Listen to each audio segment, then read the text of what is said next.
Hey everyone, I just wanted to take a second to say thanks for all the new subs. I hope you enjoyed the show, and stay tuned for a free chapter from my new full-length tutorial, How to Carve a 3D Pumpkin. In this chapter, we're going to be replacing the eyes of the carving with potatoes and carrots to add a little bit of color. The link to the tutorial is in the end card of this video, as well as the description. And I also wanted to take a second to thank my friends from Patreon who helped make this video possible. If you want to see more of my work, come say hello to me on Instagram at sculpture_geek, or head over to the website sculpturegeekhq.com. Thank you for watching and enjoy the rest of the show. Now for the optional but recommended portion of the carving. Here I'm going to grab a bowl and fill it with lemon juice and water. And the ratio isn't super important, but I usually do half and half. And you can use all lemon juice if you want to, but the water just helps to bulk the mixture. Just make sure you have enough to cover the new eyes that we're going to be making. So this is just a peeled potato and a cookie scoop, and I'm going to try to scoop some nice spheres that we're going to use to replace the eyes and add a bit of color to our carving. When I get a nice nicely scooped potato, I'm just going to drop it into the lemon juice and let it sit there because the lemon juice will stop the potato from browning. Now I'm going to slice a piece off of a carrot, and you don't have to peel it, but it was late and I wasn't thinking. So just cut a length off that's about the same depth as the new potato eye, and these are going to act as the new irises. Here again, I have some larger brass tubes, and these are 5/8 of an inch and 21/32 of an inch. Your sizes might vary. All you're going to do now is take the tube and plunge it straight down into the carrot. And you'll probably want to hold both of these pieces a little better, but in order to show it on camera, I sort of had to do it this way.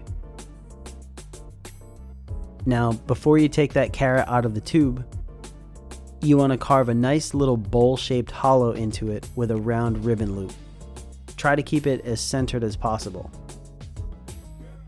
And you can get that started like I did here. Once it's deep enough, you can take a small loop or a drill bit, which is actually a little bit more precise, and drill straight into the center of it. Then insert the smaller tube and push the new carrot piece out. And do the same thing for however many eyes you want to make. Then comes the fun part. You want to dig out the other eyes, and you can use a knife or a loop on these, but I think it's a little easier to just dig them out since you're also going to be rounding off the insides behind the lids to fit the new eyes. And just do this carefully because you don't want the tool to slip, as it actually did to me on the other eye, but I'm blaming it on the camera again. So you also want to cut an access hole in the back of the pumpkin. Now once you have that eye dug out, you want to test fit the new potato eye, and once I have what I think is the best fit, I'm just going to mark with the brass tube where the new iris should be. I should have used the slightly larger cookie scoop, but I wanted to show how to fill any smaller gaps you may have if you end up with a cookie scoop that's just a hair too small. And it's important to do this step because due to the direction the eyes are looking, I don't want to plunge the new hole in the center of the eye, and I don't have a large enough potato scooped to just accommodate putting it anywhere. Now I'm going to follow the markings I made and use the smaller of the brass tubes to make a hole for the iris, and depending on the angle, you can plunge that straight back. Now you'll be able to insert the carrot into the potato to form the new eye.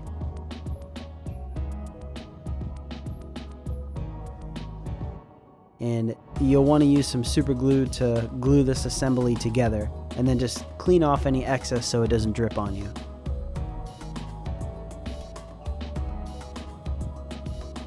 Now I'm going to put some glue around the inside of the eyelids on the bottom and up the sides a little bit, and once it's set up, you can reach in from the back and put a little more glue if you need to.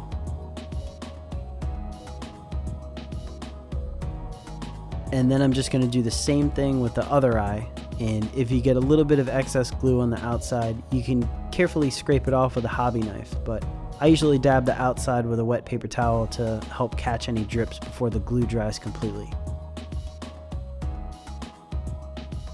Here's a quick view from the back of the pumpkin. Now we're going to replace that last eye that's in the mouth, so the same procedure applies, and just dig out the original eye. And I wanted to note that at this point, again, I could also just shave this back and change it into some teeth if I wanted. Then again, while test fitting, mark where the iris is going to go. And I want this eye to be looking at the viewer, so I'm just going to put it right in the center. Then plunge in the new receptacle. And for this eye, I want to change the color from orange. So I found this purple potato that I thought might look cool. And I'm just going to do the same thing with this as I have with the carrots. And then just glue the assembly together. And put some glue around the inside edges of the lips.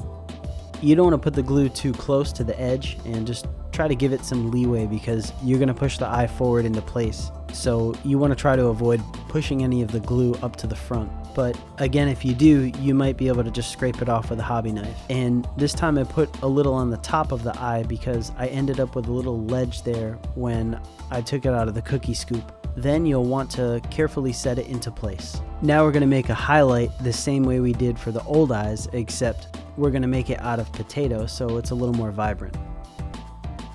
And again, be sure to place the highlight in the same spot as the other eyes.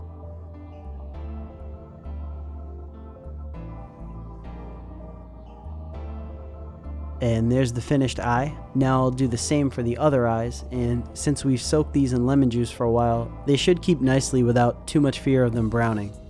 You can also have a spare spray bottle with some lemon juice in it if they do start to brown. Or even just a paper towel soaked in lemon juice that you can stick on the eyes until you're ready to display it. Just be sure that you're finished carving, because the lemon juice makes the potato and the pumpkin rubbery and impossible to carve any further. Now I'm gonna fill those small gaps in to help the fit be a little more seamless. I'm just gonna use my serrated loop to create some more pumpkin paste, and I'm gonna go around and patch all the little areas that need filling. And I'm just putting the paste on the tip of my paring knife, and that's acting as sort of a palette knife.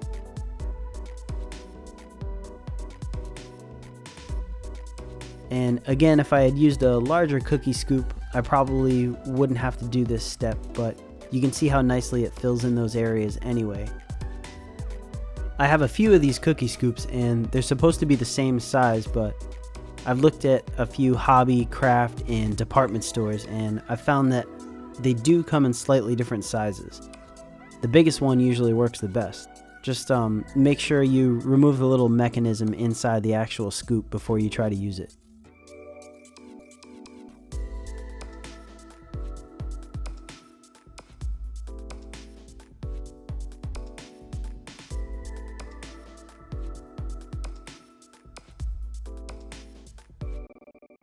And that's going to finish the pumpkin off.